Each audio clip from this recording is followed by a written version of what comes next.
I load up Tankathon every single morning. We go take we go to the bathroom when we wake up. I just said it like that. We go to the bathroom when we wake up. We make sure the kids are good. And usually I wake up before the kids. So I just make sure they doing all right. Go downstairs, you get some water, drink water, kids. And then you check Tankathon. That is my exact routine every single morning. And after the trade deadline, I'm looking at it and saying, oh my goodness, there are so many teams that are actively tanking. And we got unethical tanks out of this world this season. Right now, the worst team in the league is the Sacramento Kings. And yesterday, their loss to the Cavs was a hybrid tank job, you know?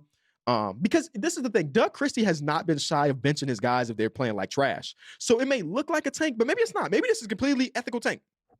But like Daquan Plowden is playing over DeMar DeRozan sometimes. But also, DeMar checked out and then checked in, hit a three to keep the game within one, and then he checked out again. It's a confusing thing over there. But I'm gonna put them on the board of ethical versus unethical because in their last game, they literally didn't play Zach LaVine, Russell Westbrook, or DeMar DeRozan for the last 8 minutes in a game that was close on national TV against the Clippers.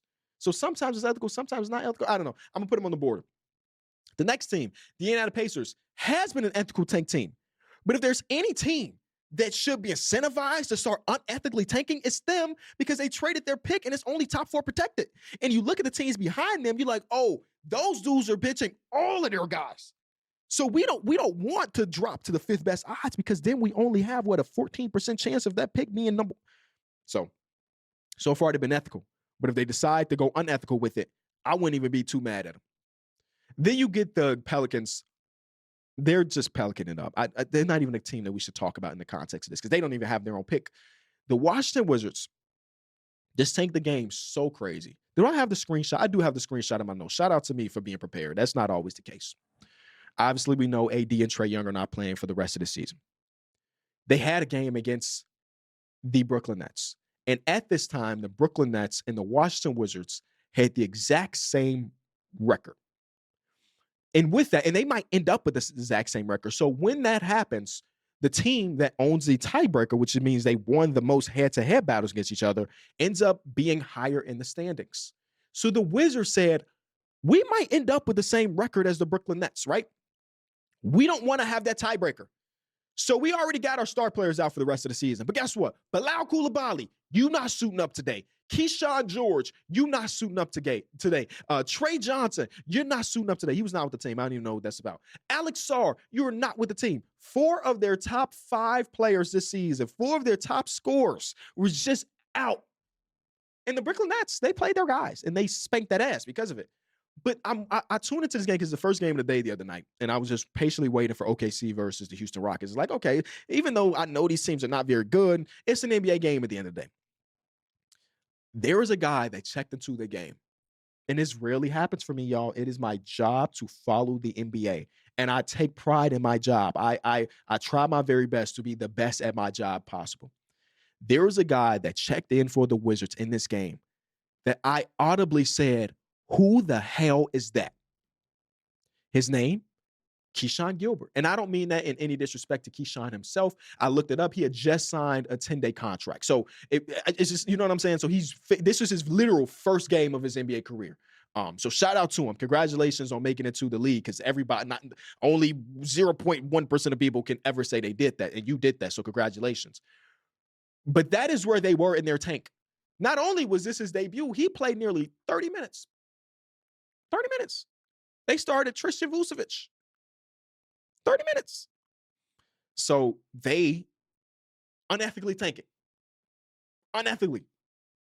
The next team on the list is the Brooklyn Nets, who I think their tank is ethical. Michael Porter Jr. played last night. He played last night until the game was down. They were up by 40 and Watt play him any further. One of the reasons because they don't really have like crazy talent in the first place. The only guy that could bench is MPJ, and maybe they will do that throughout the course of the season. But as of right now, they're ethically doing their thing. They're letting Noah Triore and Jaeger Demon, who had a really good game together a couple nights ago, they're ethically doing it. The Utah Jazz, unethical as hell. Larry Markkinen playing the last 17 minutes of their game 2 nights ago.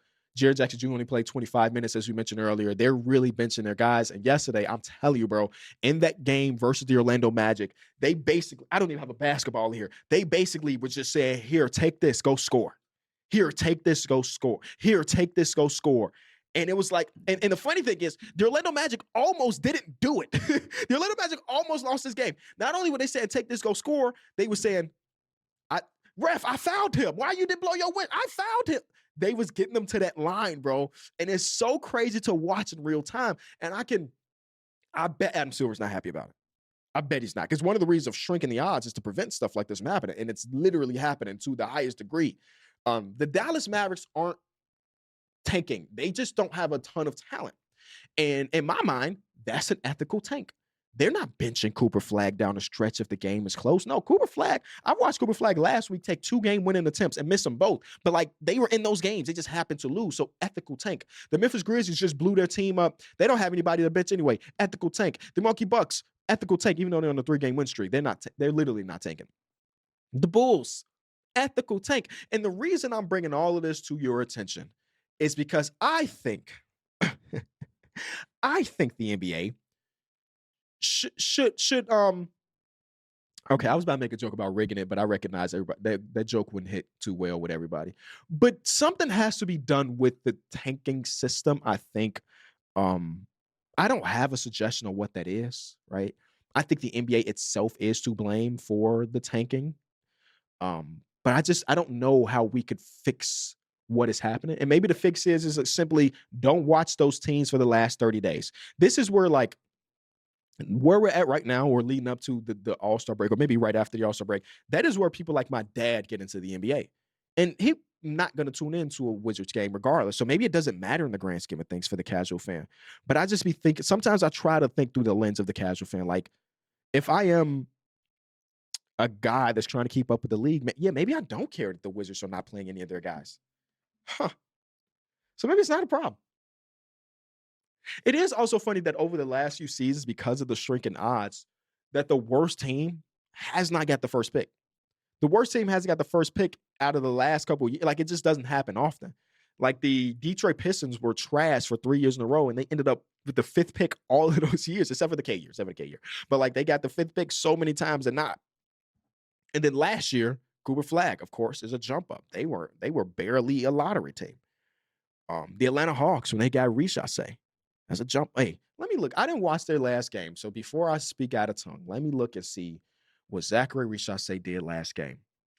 He had 18 points. What a great bounce back. They ended up losing to Charlotte because Charlotte's the greatest team ever constructed.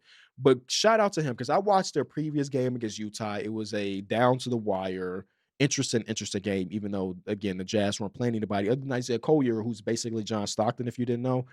And in that game, he played 19 minutes. He was 0-8 from the field, and he did not score. And I'm like, damn, bro, this is the first overall pick from just a year ago. And the Rising Stars game is in a few days. And Zachary Richase, the first overall pick, didn't make the Rising Stars game, man. Is that not insane to anybody else? So I'm like watching, like, man. And I think he's an intriguing young player. I think he projects to be have a long NBA career. It's just normally when you have the first overall pick, you look at that player with the context of like being an all-star one day or being an all-NBA player, hell, being a superstar in some cases.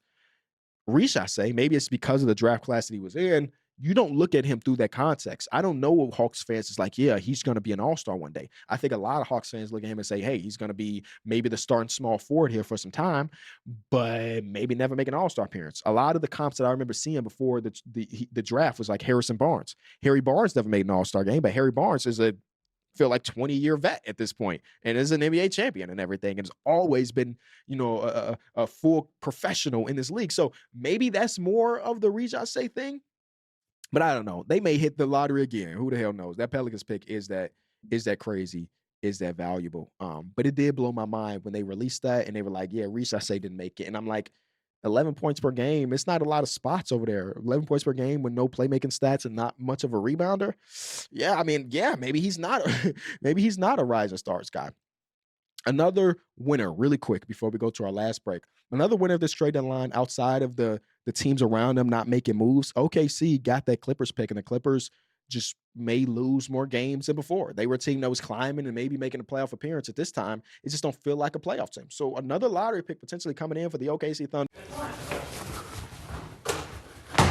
Hit subscribe for more news, highlights, and analysis from the NBA on NBC.